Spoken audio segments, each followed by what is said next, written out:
Next जो हमारा video session है उसमें क्या टॉपिक है, domestic territory of a country. अब डोमेस्टिक टेरिटरी क्या होता है। अब देखो, अगर हम किसी से पूछे कि डोमेस्टिक टेरिटरी क्या है तो वो क्या रिप्लाई देगा कि जो हमारे देश की जो भौगोलिक सीमा है, यानी कि जो फिजिकल जो टेरिटरी है, जहां पर हम आसानी से जो है जा सकते हैं, लोग आसानी से आ जा सकते हैं, गुड्स का आसानी से ट्रांसफर हो सकता है, मनी का आसानी से ट्रांसफर हो सकता है, जिसके ऊपर कोई भी लीगल बाउंडेशन नहीं है, तो उसको क्या कहा जाएगा, उस देश की लीगल मतलब डोमेस्टिक टेरिटरी कहा जाएगा। ठीक है, लेकिन इतना सा ही मीनिंग नहीं है, इसके थोड़ा सा और कंसेप्ट है, वो अभी हम इसमें स्टडी करेंगे। ये छोटा सा ही टॉपिक है। अब डोमेस्टिक टेरिटरी का मतलब क्या है, political frontiers of a country, यानी कि वो पॉलिटिकल बाउंड्री। ठीक है, एक कंट्री की हम पॉलिटिकल बाउंड्री कह सकते हैं, वो एक देश की इसमें आता है, डोमेस्टिक टेरिटरी के अंदर आता है। अब आगे देखो, इसमें कुछ और भी बातें बता रखी हैं। Ships and aircrafts own and operated by normal resident. अब देखो, जैसे कि दो देशों के बीच में अब क्या हो रहा है, जो शिप्स है,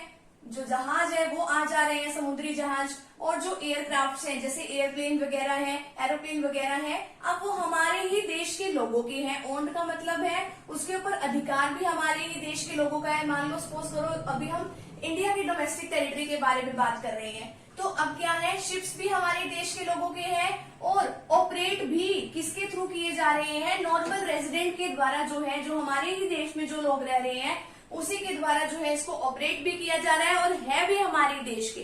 ठीक है, लेकिन चलाए कहाँ जा रहे हैं, वो दूसरे देशों में, दो देशों के बीच में दूसरे। ठीक है, लेकिन वो है तो इंडियन टेरिटरी का पार्ट ना, यानी कि डोमेस्टिक टेरिटरी का पार्ट है। अब देखो, जो प्लेन्स है और planes operated by Air India. अब जो एयर इंडिया जो है वो प्लेन ऑपरेट कर रहा है, कहाँ कहाँ कर रहा है, रशिया और जापान के बीच में। ठीक है, रशिया और जापान दो अलग अलग कंट्री हुई ना इंडिया से, तो अब are part of domestic territory of India. अब रशिया और जापान तो हमारा नहीं है, लेकिन वो प्लेन तो हमारा है, हमारे लोगों के द्वारा उड़ाया जा रहा है वहां पर, तो वो भी डोमेस्टिक टेरिटरी का पार्ट बनेगा। आगे क्या है, fishing vessels, oils and natural gas containers and floating platforms operated by resident of a country in international waters. आप देखो कि जैसे कि हम जो है, जो अंतर्राष्ट्रीय जो समुद्र है, हमारे देश का नहीं, जो दूसरे देशों का जो समुद्र है, अगर हम वहाँ पे कोई भी तेल खोज रहे हैं, यानी कि जो है ऑयल्स है उसको ढूंढ रहे हैं वहाँ पे, या फिर मछलियां पकड़ रहे हैं वहाँ पे, और नेचुरल गैस के लिए जो कंटेनर्स वगैरह हैं वहाँ पे ऑयल जो है फिल करेंगे उसमें से, लेकिन ये इंटरनेशनल वाटर में ये सारा काम हो रहा है, हमारे देश के समुद्र में, हमारे देश के ओशंस में काम नहीं हो रहा है, ये दूसरे देशों में हो रहा है ये काम। लेकिन काम किसके थ्रू किया जा रहा है, नॉर्मल रेजिडेंट जो इंडिया के हैं उनके द्वारा किया जा रहा है, तो ये भी डोमेस्टिक टेरिटरी में आएगा इंडिया की। ठीक है, अब आगे क्या है, embassies, consulates and military establishment of our country located abroad. अब देखो, एम्बेसीज क्या होती है। अब देखो, जैसे कि ये क्या है, यूएसए है, ये पूरा का पूरा यूएसए है। अब यहाँ पे ना इतना छोटा सा एरिया हर देश की एम्बेसीज को मिलता है।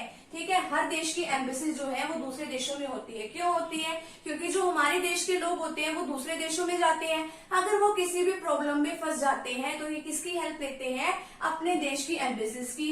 अभी हमारे ही देश के लोग होते हैं वहां पर। ठीक है, अभी क्या है, गवर्नमेंट के द्वारा भेजे गए होते हैं, तो ये इनकी क्या करते हैं, हेल्प करते हैं। ठीक है, तो अब ये क्या है, तो ये है तो यूएसए में, हमारा तो नहीं है ना यूएसए, लेकिन क्या है, हमारे देश की एम्बेसी है, तो ये क्या किस में आएगा, ये डोमेस्टिक टेरिटरी में आएगा। अभी हम डोमेस्टिक टेरिटरी जो इंडिया की बात करें, आप किसी भी देश की बात कर सकते हो, मैं इंडिया का एग्जांपल देके समझा रही हूँ यहाँ पर। अब एम्बेसीज का मतलब तो ये है। आगे कॉन्सुलेट का मतलब क्या है, अगर एक देश के पर्सन को दूसरे देश में अपने ही देश की प्रमोशन के लिए, कि हाँ भी हमारे देश में आके आपको ट्रेड करना चाहिए, व्यापार करना चाहिए, अपने देश की प्रमोशन के लिए दूसरे देशों में भेजा जाता है, और वहां पे जो उनको एरिया मिलता है वो इसके अंदर आता है। इसी तरीके से मिलिट्री वगैरह का, अब ये जो सारा सिस्टम जो है अब्रोड में है, हमारे देश में नहीं है, लेकिन ये फिर भी हमारे देश का ही हिस्सा है, हमारी ही डोमेस्टिक टेरिटरी का ये पार्ट है। ठीक है, तो ये सारा जो है डोमेस्टिक टेरिटरी के अंदर आता है। तो यहाँ पे ये डोमेस्टिक टेरिटरी वाला जो टॉपिक है ये भी कंप्लीट होता है। तो फटाफट से अभी आप इतने का स्क्रीनशॉट ले लीजिए।